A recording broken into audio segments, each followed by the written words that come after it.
E vamos a mais um episódio do nosso Bate-Ponto. E hoje vamos dar um mergulho no papel da comunicação como habilidade essencial.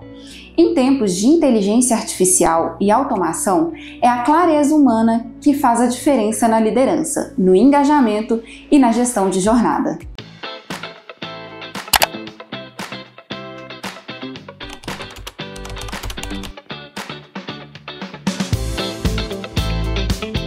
Muita gente considera que a comunicação é algo natural, quase inato.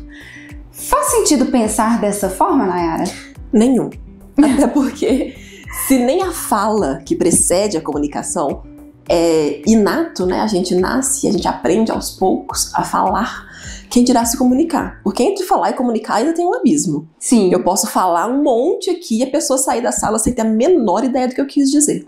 Então a comunicação ela é uma competência, ela é uma habilidade, assim como lidar com IA, assim como datilografar um dia foi, assim como andar de bicicleta, assim como fazer cálculos de engenharia. É uma competência que precisa ser, adquirida, 2, sempre treinada para se manter afiada e se ajustar às coisas que vão mudando, né, na atmosfera ou no mercado, porque a maneira como a gente se comunicava há 50 anos atrás é completamente distinta da maneira que a gente se comunica hoje. Pega um livro clássico, um Machado de Assis, e você vai entender que a forma como aquele livro era escrita é completamente diferente do que é hoje. Assim como a gente se comunicava quando acabaram de lançar o SMS, ou quando tínhamos o Telegrama, agora quando a gente olha para um WhatsApp, as abreviações, as figurinhas. Então a comunicação ela é uma habilidade que, além de adquirida, tem que ter manutenção para se permanecer afiada e efetiva nos contextos diversos. Ah, ótimo. Então você costuma dizer que a comunicação é uma habilidade mãe de todas as outras. O que isso significa na prática? Existe um conceito no mundo do aprendizado que ele é chamado de ramificação de competência. Isso significa que existem competências, se pensar numa árvore, né? Existem competências que estão mais próximas do tronco e competências que vão indo mais para as pontas das folhas, para os ramos dessa árvore. E o que a gente estuda em relação a esse conceito de ramificação é que quanto mais na ponta uma habilidade está, mais retorno financeiro ela tende a te dar enquanto profissional. Por quê? Significa que ela é mais difícil de ser obtida e exigiu que você aprendesse muitas outras coisas antes. Então, se você pensa numa engenheira espacial, é uma coisa super específica. E aí dentro disso, vamos supor que ela tenha a habilidade de fazer otimização de performance de foguetes de grande porte. Imagina tudo que ela teve que aprender para ser capaz de aprender a otimização de foguetes e depois a de grande porte. Então, certamente ela teve uma formação básica, depois ela teve que aprender a matemática, física, em cima disso aprender cálculos avançados, em cima disso engenharia, em cima disso engenharia especial. Entende que é como se fosse uma escadinha e que não dá para chegar na ponta sem passar pelos ramos? É exatamente por isso que a comunicação é dada como uma habilidade mãe, porque ela é como se fosse o tronco dessa árvore. Eu não vou dizer nenhuma para não correr o risco de errar por um aqui, por 0,001, mas eu te diria que é impossível você adquirir 99% das competências e habilidades de mercado sem que a comunicação esteja bem estabelecida para você.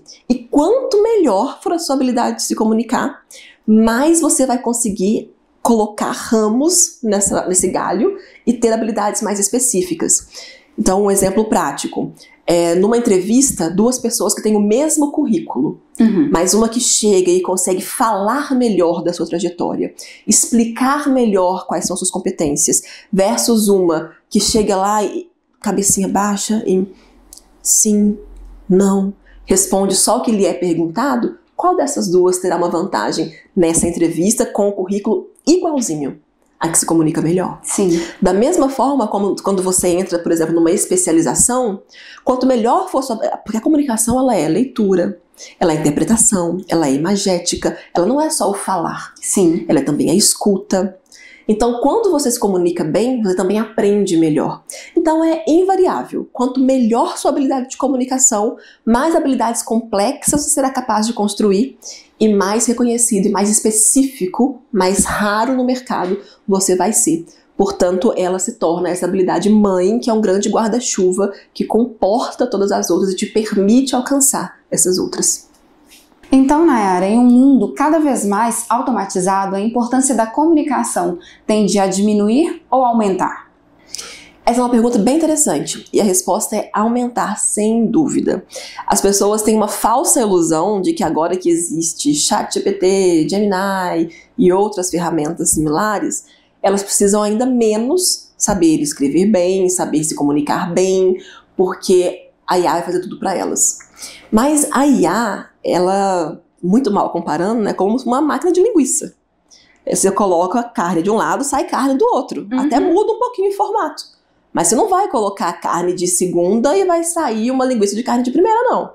E para você se comunicar com a IA, você precisa ainda mais de conhecimento de como se expressar de maneira clara, concisa e estruturada. Um prompt, por exemplo, nada mais é do que uma comunicação muito bem estruturada, de maneira lógica, que permita a máquina entender o que você precisa. Se você não consegue se comunicar bem com outro ser humano, que tem a capacidade de captar o seu subjetivo, a sua expressão, o contexto, imagina se você vai conseguir se comunicar muito bem com uma máquina que no momento daquele prompt está crua de contexto para você. Você tem que dar o contexto para ela, você tem que saber explicar o contexto. E é por isso que eu não tenho nenhum receio, como as pessoas falam, de que a comunicação vai se tornar uma competência obsoleta. Porque até para utilizar a automação, até para utilizar IA, você precisa saber se comunicar e muito bem e em mais de uma língua. Porque programar, por exemplo, que você faz para automatizar, nada mais é do que usar uma linguagem. Não importa se você vai usar uma linguagem que é mais complexa, tipo o antigo C, ou se você vai usar uma linguagem hoje que te permite fazer quase que um plug and play, só arrastando coisas. Sim. Você ainda precisa ter ideias muito bem organizadas na sua mente e sabe como comunicar essas ideias, seja em forma de código, seja em forma de texto, ou seja em forma de organização de blocos para poder se expressar. Lembrando, comunicar não é só falar, é expressar uma ideia. E isso nunca vai morrer. Sim. E como que as empresas podem desenvolver essas competências em seus treinamentos? Primeira coisa é identificar quais são as subcompetências que mais estão defasadas dentro dos seus times. Quando a gente fala de comunicação, a gente tem que entender qual que é o propósito da comunicação. Dentro de uma empresa eu posso ter diversos treinamentos. Eu posso pensar em comunicação para o comercial, que é uma comunicação mais persuasiva, voltada para a venda. Eu posso querer treinar pessoas específicas numa comunicação que é para falar em público, que é para palcos, a pessoa que vai representar a empresa em grandes eventos, a pessoa que vai fazer pitches de venda para grupos. Eu posso estar querendo falar do atendimento ao cliente, como que eu atendo o cliente. E aí vem, como que eu atendo por telefone, e por WhatsApp, e por e-mail. As coisas mudam de acordo com o canal de comunicação. Eu também posso estar querendo treinar a comunicação intra-times. Como que eu resolvo conflito dentro do meu time? Como que o meu time possa se comunicar melhor? Como que os meus líderes delegam tarefas? Como que meus líderes dão feedbacks? Então, a comunicação é uma área muito ampla que tem poder de melhorar todos os setores da empresa, mas é importante para isso que as empresas identifiquem qual é o tipo de comunicação que elas estão precisando em cada um desses setores e aí trabalhem trilhas de conhecimento e treinamentos voltados para essas especificidades. Um treinamento genérico é muito legal. Uma palestra, por exemplo, para todas as pessoas da empresa é muito legal, é um ótimo ponto de partida. Mas um trabalho que é feito com intencionalidade, ele vai começar nessa palestra ou nesse treinamento um pouco mais genérico, que fala da comunicação como um todo, né, das bases, e depois ele vai trabalhar pilares específicos em cada setor, para ter assim a obra-prima, o suprassumo da comunicação dentro da sua empresa. Sim. Queria te agradecer, Nayara, por estar aqui com a gente hoje e gostaria que você deixasse uma mensagem para quem está nos assistindo agora. Eu que agradeço a vocês que nos assistiram, também a Aline da Dot8, e a mensagem que eu deixo é: comunique-se. E coloque a comunicação como uma prioridade na sua vida. Simplesmente porque não existe área da sua vida que não possa ser positivamente impactada por uma boa comunicação. Desde um date, como é que você aquece aquela conversa? Como é que você tira aquele gelo inicial de um date? Até uma venda para você que é empreendedor. Até a educação dos seus filhos, Enfim, não existe área da vida que não possa ser positivamente impactada por uma comunicação de qualidade e ela está ao seu alcance, seja com o IBAC, seja a internet afora, porque hoje meios para aprender é o que não nos faltam. Espero que vocês tenham gostado dessa participação e que se conectem com a gente para continuarmos esse bate-papo. Espero que vocês tenham tirado muito aprendizado desse bate-papo, como eu tirei. E esse foi mais um episódio do Bate Ponto. Fique de olho nos próximos episódios.